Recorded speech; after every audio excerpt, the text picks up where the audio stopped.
Karoline Leavitt stepped out of her sleek black car onto the broad stone plaza. Before it, Buckingham Palace, just as the late morning sun cast soft patterns of gold across the sky. She had flown in from Washington after a long week of meetings, eager for a moment of calm and a chance to experience something new. The gates of the palace stood tall and ornate, their ironwork curving into crowns and royal crests. Tourists milled about, snapping photos and chatting in excited tones. Karoline smoothed the lapels of her navy blazer, took a deep breath of the cool London air, and moved toward the line of guards who stood motionless beside the palace wall. Guards wore their familiar red tunics and bearskin hats high above their brows. Each one faced straight ahead, their posture perfect, their faces expressionless. Karoline watched one in particular, a young man whose shoulders were square and whose boots gleamed in the morning light. He seemed both part of the scenery and apart from it, like a statue carved from flesh. A small crowd had gathered, waiting for someone to speak or gesture, yet no one knew quite what to say. It was as if the silence itself had become the event. Karoline approached with a casual smile. She had read about the tradition of these guards, that they must never flinch, turn, or even blink when on duty. She stepped close enough that her polished shoes almost touched the edge of the guard's black leather platform. She felt a light breeze flutter through her hair and lifted one hand in greeting. "Good morning," she said quietly, hoping the guard might glance her way. But he did not move. His eyes stared straight forward, fixed on some distant point beyond the palace gates, trying to bridge the gap. Karoline laughed softly, imagining what it must be like to stand perfectly still for hours on end. She leaned in and whispered, almost sotto voce, "Sit down, boy," with a playful tone. She did not expect a reply. In her mind, it was just a bit of fun. In American slang, boy could be a light-hearted tease among friends. She pictured the guard relaxing and perhaps turning to face her with a grin, understanding the joke. But the guard remained frozen, unmoved by her voice and unshaken in his stance. Karoline straightened and took a step back, blinking in surprise. The words hung in the air between them, seemingly louder than she had intended. She scanned the watching crowd. Some people pointed their phones, whispering to one another. Others raised their eyebrows and a few shook their heads. Karoline felt a twinge of unease. She parted her lips to laugh it off, but caught herself when she noticed a small cluster of foreign tourists staring in confusion. Her cheeks warmed at the thought. Perhaps she had been impolite. In Washington, she was used to quick banter, in casual remarks. Here she realized the customs were different. She took in the guard's rigid stance once more. He had not broken protocol. He stood unmoved, respectful of the role he served. Karoline wondered what he must think of her. Did he see a rude stranger? Or did he simply regard her as another visitor who did not yet understand the rules of this place? Lane cleared her throat and lowered her gaze politely. She wanted to apologize, to explain that she had been joking, but she hesitated. The moment had become charged, as if the stone plaza itself held its breath. Tourists around her shuffled their feet and glanced at their watches. Even the harsh click of camera shutters seemed muted. Karoline glanced skyward, half expecting a royal carriage to emerge from the gates, rescuing her from her awkward predicament. But the palace remained calm, unchanged. She forced a small smile and raised a hand in a gentle wave. "My apologies," she said softly. Though the guard did not acknowledge her words, Karoline felt better, having tried to make amends. A palisade appeared at the edge of the plaza and motioned politely for Karoline to step aside. The aide spoke in quiet, clipped tones, reminding her of the strict rule that visitors must stand back and never address a guard while he was on duty. Karoline nodded, grateful for the guidance and determined to learn from the experience. As she walked slowly toward the group of guards at the next post, Karoline thought about how easy it was to make a misstep in a place so steeped in ceremony. In Washington, she had delivered speeches to large crowds and faced tough questions from the press. She had navigated the rough currents of politics and protocol many times before, but here on this quiet courtyard under the watchful eyes of Stone lions and royal crests, she had faltered. She realized that respect meant more than good intentions. It meant understanding the weight of tradition and the language of silence. Even as she moved on, she could not shake the image of that guard standing tall and silent. He embodied a promise of service and duty, a living symbol of a history that stretched back centuries. Karoline found herself admiring him for it. She wondered what training he had endured, what moments of pain he might have weathered, standing without rest. She thought of her own work, her own small sacrifices, and felt humbled. The plaza seemed suddenly larger, its stones seeming to whisper secrets of the past. Karoline paused near the exit gate, glancing back at the guard one more time. For a brief instant, she thought she saw him turn his head ever so slightly. Then, doubt crept in. Had she imagined it? She smiled to herself, feeling a quiet satisfaction that she had learned something valuable. She lifted her chin, squared her shoulders, and stepped away. The palace gates swung closed behind her with a soft click, and the hush returned, leaving only the memory of that unspoken exchange. In leaving, Karoline carried with her more than a set of photographs or a few minutes of sightseeing.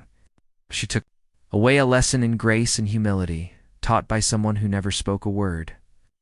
And though the words "sit down," boy had echoed oddly in that courtyard, they became a turning point for her understanding, a reminder that words matter, but silence can speak even louder when shaped by dignity and respect. Karoline returned to her hotel feeling a mix of excitement and unease. At first, the morning had seemed perfect. A quiet moment at Buckingham Palace, a chance to step out of her usual routine. But after she whispered "sit down, boy," and watched the guard stay as still as a statue, she sensed that something important had shifted. She checked her phone on the way up to her room. Notifications blinked like warning lights. Messages from her aide, breaking news, alerts, group chats buzzing. The moment she crossed that thin line of informality, she had set off a small storm. She paused in her suite and sank onto a velvet chair. A palace spokesman's tweet had already gone live. Visitors are reminded that changing of the guard protocol prohibits addressing any guard on duty. It sounded straightforward, but Karoline felt the weight of every word. She opened a news app and saw headlines scrolling by. U.S. diplomat's boy remarked to royal guard sparks outrage. Is it racist or just rude? Americans debate Leavitt's palace gaffe. Buckingham Palace rules versus American banter. Each headline made her chest tighten. Her phone rang. It was her press secretary, Victoria, calling from Washington. Karoline glanced at the screen, then answered. "Karoline, are you okay?" Victoria asked, her voice sharp with concern. Karoline pressed her lips together. "I'm fine. I made a mistake. I didn't mean any harm." Victoria sighed. "Press is having a field day. We need a statement. Something quick, calm, respectful." Karoline nodded, though Victoria could not see her gesture. "I'll write something now." She tapped out a message on her phone. "Thank you to the palace guards for their service. I apologize for my careless words and any offense they caused. I meant no disrespect." She read it twice, then hit send. Her heart thumped as she watched the little gray dot shift to delivered. Still, she felt hollow, the guards unwavering. Silence replayed in her mind. She remembered how he had stood, shoulders squared, face blank. He had shown her what discipline looked like when shaped by centuries of tradition. Karoline had experienced many cultures in her career, but this felt different. It was a silent lesson offered across an invisible divide. Later that afternoon, she agreed to a short video call with palace officials. In a quiet conference room, a duke and a press officer waited on the other end of the line. Karoline took a deep breath before saying hello. She apologized again, acknowledging that American habits did not always translate abroad. The duke smiled, kindly telling her the guard had accepted her apology without comment. The guard's dignity had shined brighter than any words. Karoline felt relief, but still sensed that the story would not fade quickly. In the days that followed, social media kept the story alive. A short clip of her remark, recorded on a tourist's phone, went viral. It showed only her lips moving, the guard unblinking. Comment threads grew long and heated. Some rights called her disrespectful. Others defended that she had been joking. A few argued that her choice of the word boy carried painful echoes of history. Karoline read these posts with a sinking feeling. She had meant no harm, yet she wounded many with a single phrase. At a press breakfast in London, she faced her first question. A reporter asked, "Ms. Leavitt, do you think you underestimated the cultural importance of the Queen's Guard?" Karoline chose her words carefully. "I did. I failed to appreciate the centuries of tradition behind their service. I am sorry for my poor word choice, and I hope people will see that my respect for them is genuine." She managed a small, earnest smile. Photographers snapped pictures, and the click of cameras felt as heavy as church bells. Back in her hotel room, Karoline sat by the window and stared at the palace gates in the distance. She tried to imagine the life of that young guard. Each day he woke early and donned the red tunic and bearskin hat. He stood for hours, facing tourists and royalty alike without reaction. A single twitch could earn him a scolding. A broken posture could ruin the ceremony. His life was built on a simple principle: duty before self. Karoline typed into a search bar, "How to address royal guard."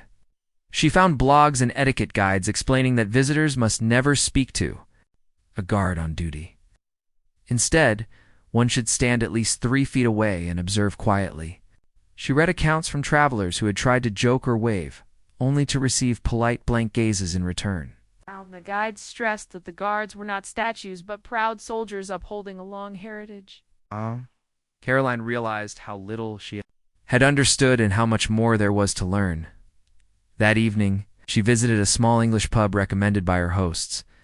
Inside, the low wooden beams and soft lamplight created a cozy glow.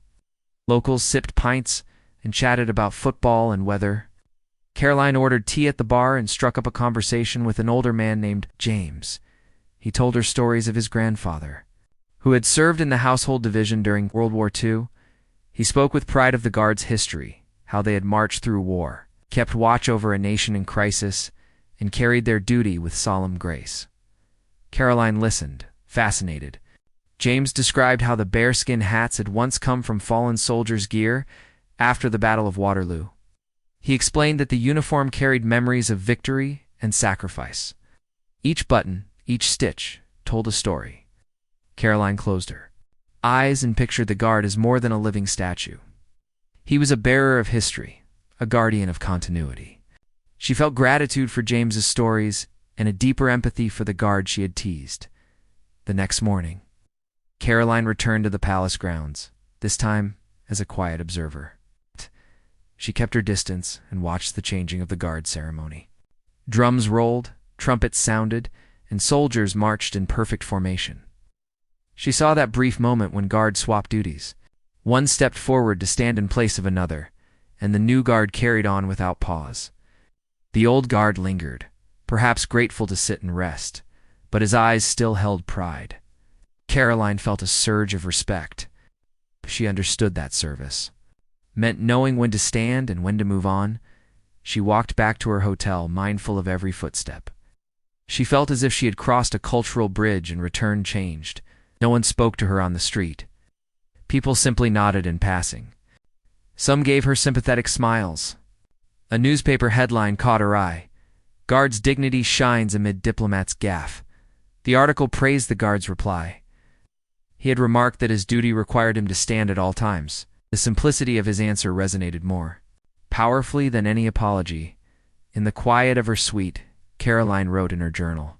She reflected on how easy it had been to forget another culture's rules. In the United States, words like boy might pass as casual slang.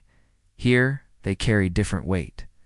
She wrote about the guard's unwavering posture and how it had taught her a lesson in humility.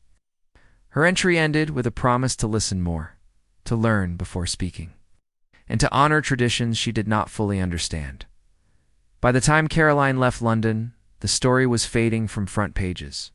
She had given several interviews and met privately with palace officials. Each time she emphasized her respect for the guard's service and her regret for her mistake. The palace spokesman posted a follow-up tweet.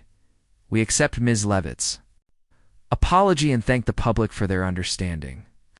Karoline felt relief not because the story was over, but because she had grown through the experience.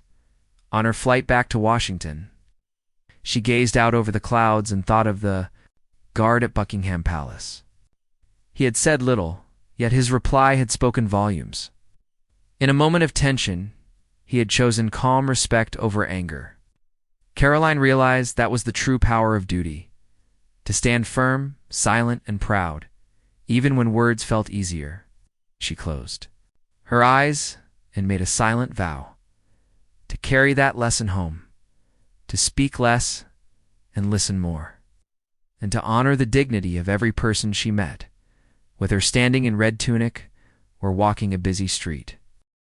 The morning light filtered through Karoline's curtains as her phone buzzed again. She reached for it with a sigh, knowing exactly what she would see. Notifications poured in from every app, retweets, news alerts, texts from friends and colleagues. The short video of her whispering "sit down, boy," beside the royal guard had spread like wildfire overnight. She tapped the screen and watched the clip one more time.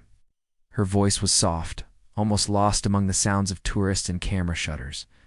The guard stood unmoving, his face blank behind the tall bearskin hat. Yet that silence had spoken more. Loudly than any shout, Karoline dressed quickly, choosing a simple gray dress and flats. She needed to face the day.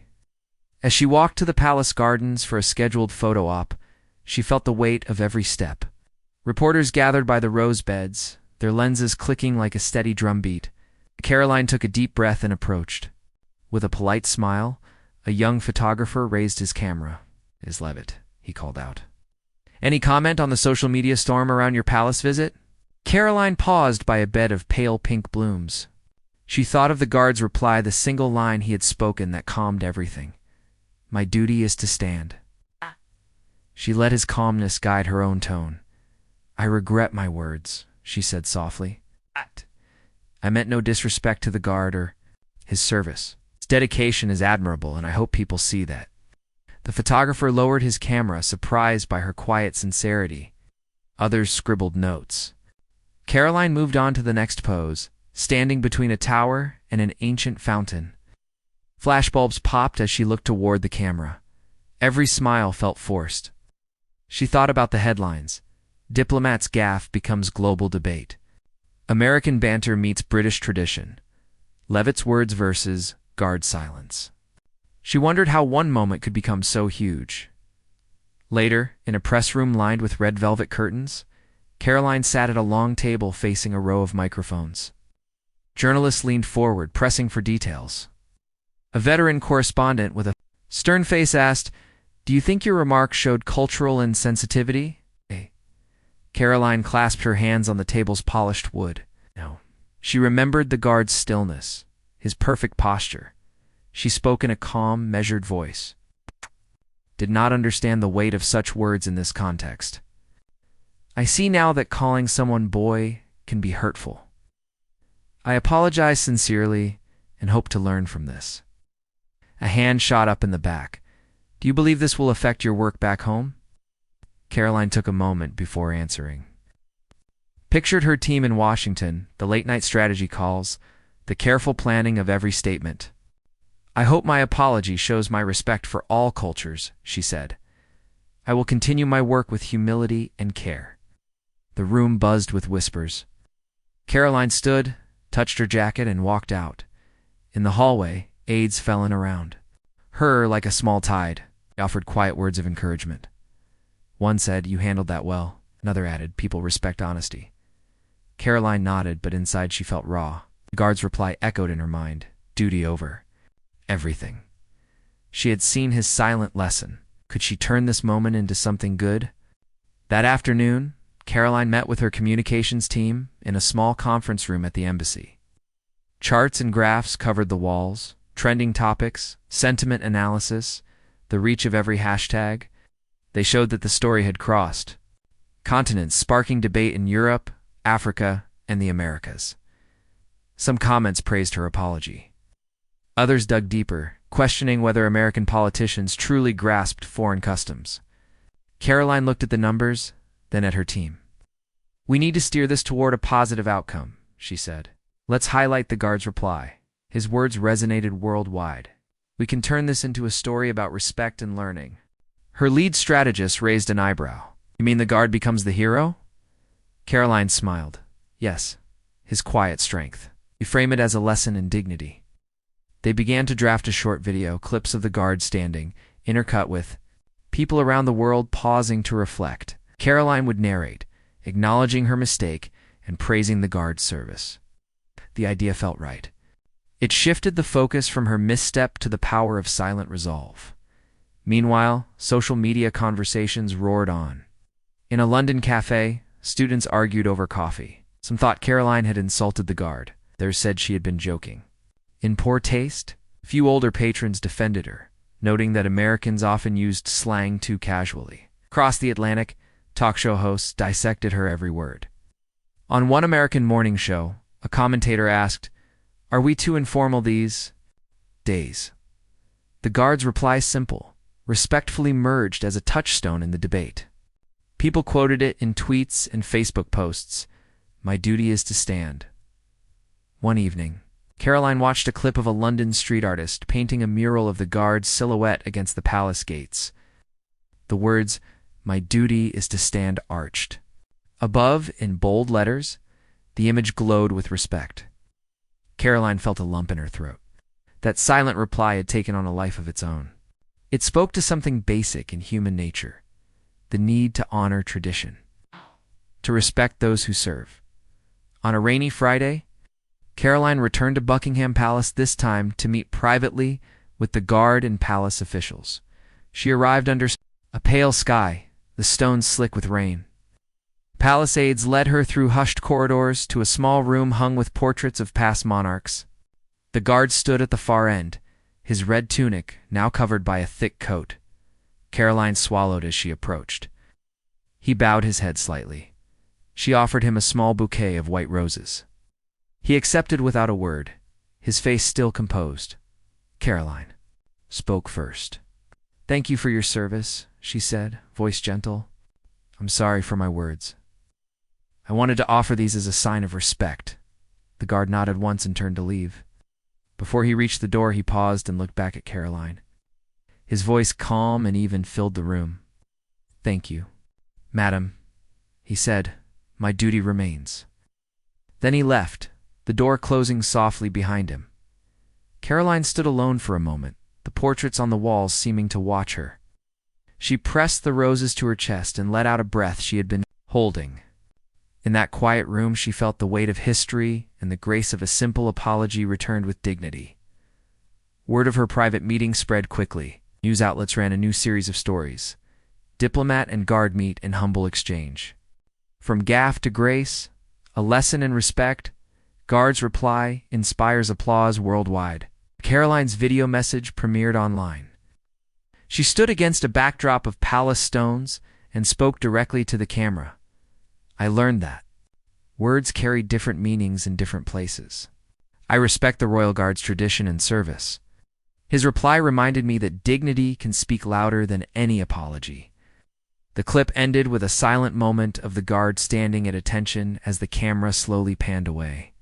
Comments poured in. Many thanked her for owning up to her mistake. Others said they admired the guard's calm reply. Some suggested that governments could learn from this simple exchange. Karoline read the messages late into the night. She felt a quiet pride in how the story had turned.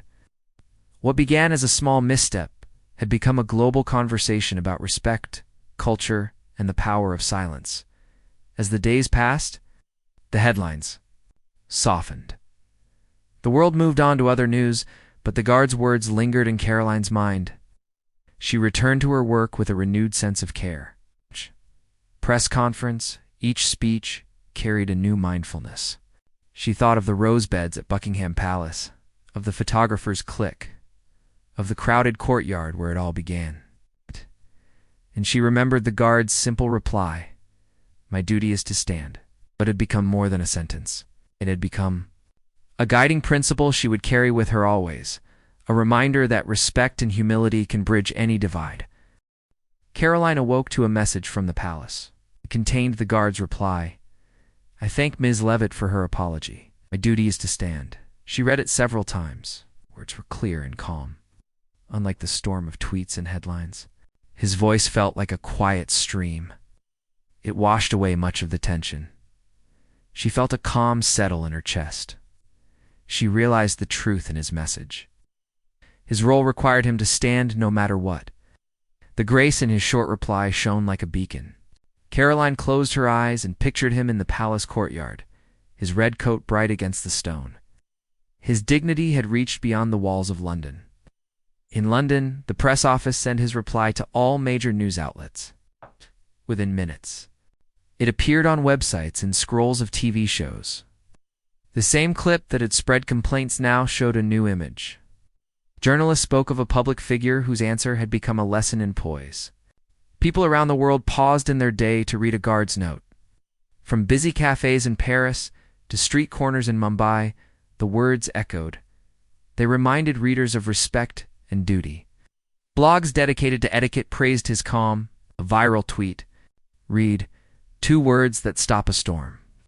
Karoline saw how one voice, steady and unshaken, could heal. The palace arranged a short interview with him for the official newsletter. They chose a quiet room, high in the palace tower, where old tapestries hung on the walls. A gentle voice from the press asked him about the exchange. He spoke in soft tones, explaining that every guard learns early that respect starts with silence. He said he did not feel hurt or angry. His duty was clear in mind and heart. He added that moments like these were reminders of why he stood watch. He served his country with honor, saw himself as part of a long line of guardians. His simple words carried the weight of centuries. Karoline watched that interview in her hotel room. She saw the guard seated in uniform, his hands folded. His eyes looked calm and direct, spoke of the palace as a living history, a place that held the hopes of a nation. He said his uniform was a symbol of unity.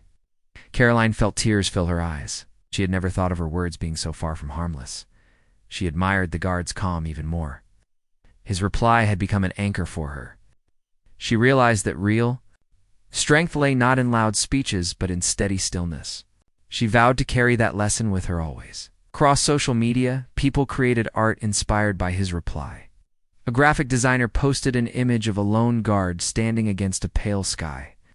Above him floated his words in neat letters. A poet wrote a short verse. A teacher shared the story with students in class. A parent read the tweet to a child learning manners. The guard's reply began to appear in unexpected places.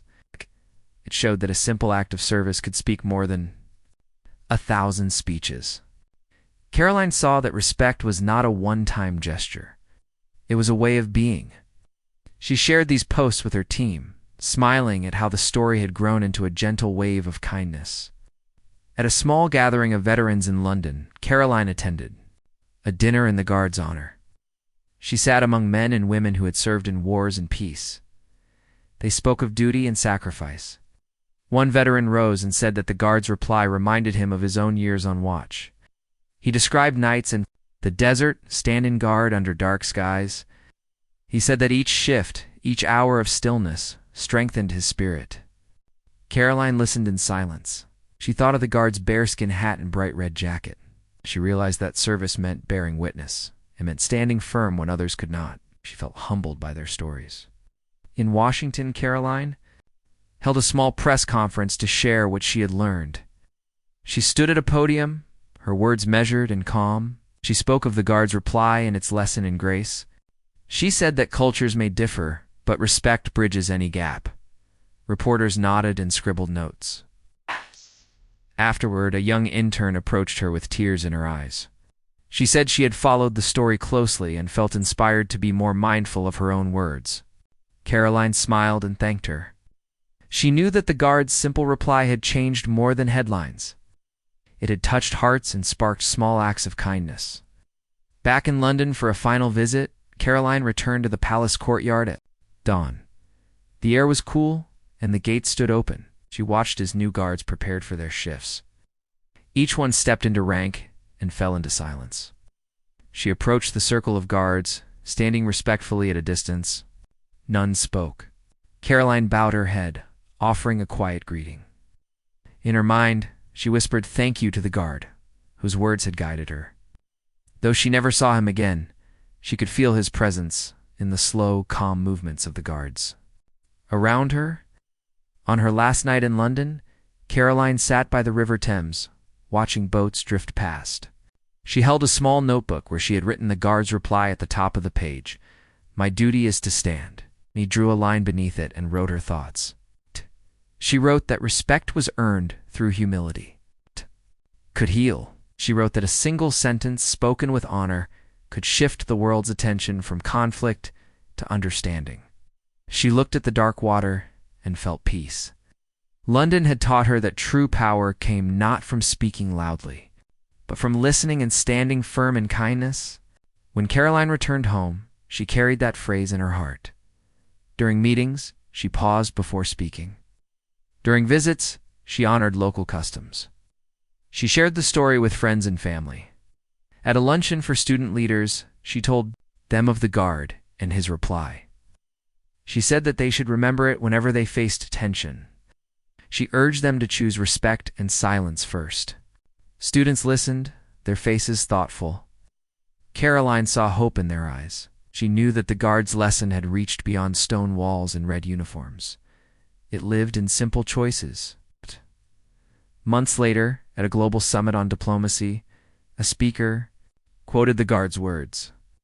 They stood on a stage far from London, yet that sentence echoed once more. Delegates from many countries nodded. The room felt still as they heard it. Karoline sat in the audience, her heart full. She remembered the sunlit plaza, the quiet gardens, the hush after his reply. A wave of gratitude washed over her. She realized that stories of silence and strength spoke louder than any speech. And she knew that the guard of Buckingham Palace had changed her life with just 5 simple words. Karoline stepped off the plane in Washington with a lighter heart than the week before. She carried only a small suitcase and a notebook filled with memories of London. As she walked through the airport, she saw headlines on digital screens. Diplomat's gaffe turns into lesson in respect. Guard's 5 words inspire millions, from whisper to worldwide wisdom. She smiled, remembering how a single reply, "My duty is to stand," had changed her view of words and silence. In those lines, she found not just respect for the guard, but a gentle guide for her own life. At home, Karoline found her inbox, full of messages from friends, colleagues, and even people she had never met. Some wrote to say how much they admired her apology. Others shared stories of times when they had spoken too quickly and later wished they had paused. One stranger from Chicago wrote about his own experience abroad, standing before a museum guard, and learning that silence can be polite. Karoline read each message carefully, feeling a warm glow. The guard's reply had sparked kindness in people she would never meet. A few days later, Karoline was invited to speak at a small gathering of young diplomats in Washington. She entered a sunlit hall with modern chairs and a curved stage. An audience of 30 people looked like her eager, hopeful, and ready to learn. She walked to the front and paused. In her hand, she held the notebook where she had written, "My duty is to stand." She opened it and looked at the words. Then she looked at the audience and spoke in a voice both calm and firm. "I once stood before the gates of Buckingham Palace," she began, "and made a careless remark. I meant no harm, but I forgot the weight that words can carry across cultures. The Royal Guard's simple reply taught me that silence, shaped by respect, can speak louder than any apology." She paused, and a hush fell over the room. No one took notes or moved in their seats. They simply listened. Karoline told them the story how she had said, "Sit down, boy," in a moment of thoughtless banter, how the guard had not flinch or smile, and how his calm answer had shifted the entire conversation. She described the viral video, the social media storm, and finally the guard's private note of forgiveness. She spoke without fancy words or drama, just the facts of what happened and what she learned. When she finished, the audience broke into gentle applause. A young man raised his hand and asked, "How do you carry that lesson forward?" Karoline smiled and said, "By pausing before I speak, by listening before I judge, by knowing that respect is not just spoken, it is felt." After the talk, several attendees came forward. A woman from Kenya thanked Karoline for sharing a story that applied not only between nations, but between friends and family. A student from Brazil said he would remember to honor local customs next time he traveled. Karoline felt hope. She realized that the guard's reply had become a bridge, not just between cultures, but between people's hearts. She hugged the notebook to her chest, grateful for the chance to pass on the lesson. That evening, Karoline sat at her kitchen table with a cup of tea in her journal. She wrote about the gathering, the faces she had seen, and the quiet power of the guard's words. She wrote that respect begins with attention, that when we truly see another person and honor their story, we build trust. She closed her journal and set it aside. Tomorrow, she thought, she would share the story with her own team at the State Department. She wanted every diplomat to pause, remember, and learn. The next morning, in a bright conference room filled with maps and flags, Karoline spoke to her colleagues. She told them that every assignment, whether in London, Nairobi, or Kandahar, carries its own rules of respect. She said that learning those rules is part of the job. As she spoke, she saw nods of understanding.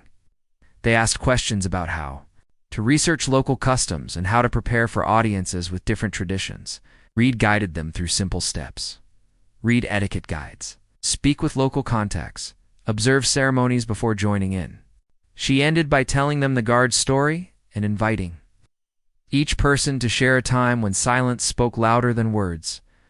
Over the following months, Karoline traveled often. In Tokyo, she carried the notebook to a tea ceremony and bowed deeper. Remembering the guard, in Cairo, she attended a welcoming feast and refrained from jokes until the host invited laughter. In Brasilia, she observed the military honor guard, keeping her distance and her voice low.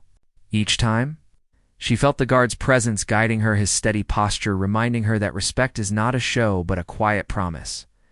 At home, Karoline's living room held a simple framed print on a wall, a black silhouette of the guard standing tall. Beneath his words in neat script, "My duty is to stand." Friends who visited asked about it. She told them the story, ending with a gentle reminder. Words have power, but silence can honor that power. Her house became a small classroom, where the lesson lived in art and actions. 1. Afternoon, Karoline received an email from the Palace Press Office. It was a request. Would she return to London next year for a panel on cultural diplomacy? They wanted her to share her experiences alongside other diplomats and historians. Karoline's heart soared. She replied with gratitude, happy to revisit the place where her journey had begun. She thought of the guard, now a quiet partner in her work, and smiled at the thought of seeing him again. On the day of the panel, she stood on a stage inside a historic hall near the palace. The audience filled the seats, students, officials, and curious visitors. Karoline spoke first, beginning with the guard's story. She ended by saying, "A simple exchange taught me more about respect than any book ever could. I learned that words and silence together shape our world." Later, the guard himself appeared at the edge of the stage. Dee nodded to her in greeting. Before taking his place among the audience, Karoline felt a wave of gratitude. In that moment, she saw not a uniform or a protocol, but a person whose dignity had changed her life. After the panel, Karoline and the guard walked together in the palace gardens. Spring flowers lined the paths. They spoke quietly, Karoline in simple English, the guard in measured tones. He told her that his reply had been meant to remind, not renew, a rule that service demands silence until all else is heard. Karoline said that his words had reminded her to listen first and speak second. They found a bench beneath a blossoming tree and sat side by side. No words passed for a while. They simply watched petals fall. As the sun dipped low, Karoline rose and held out her hand. The guard took it gently. She slipped her notebook into his hand and opened it to the first page. There, written in her careful script, were his 5 words. She said, "This changed my life. I want you to have it." The guard looked at the words, then at her, and nodded. He placed the notebook in his coat. Then he offered her a small wooden token a pressed flower from the palace gardens. Karoline accepted it, her eyes soft with gratitude. Karoline left London once more, her heart lighter still. She returned home, carrying not just memories but a treasure of lessons. She often thought of the guard's words when faced with hard choices. She spoke softly, listened more, and honored each person's story. Less than a year had passed since her careless remark, yet her life had grown richer in respect. In every meeting and every journey, she carried the guard's reply like a gentle compass. And she knew that sometimes the quietest voice can guide us best.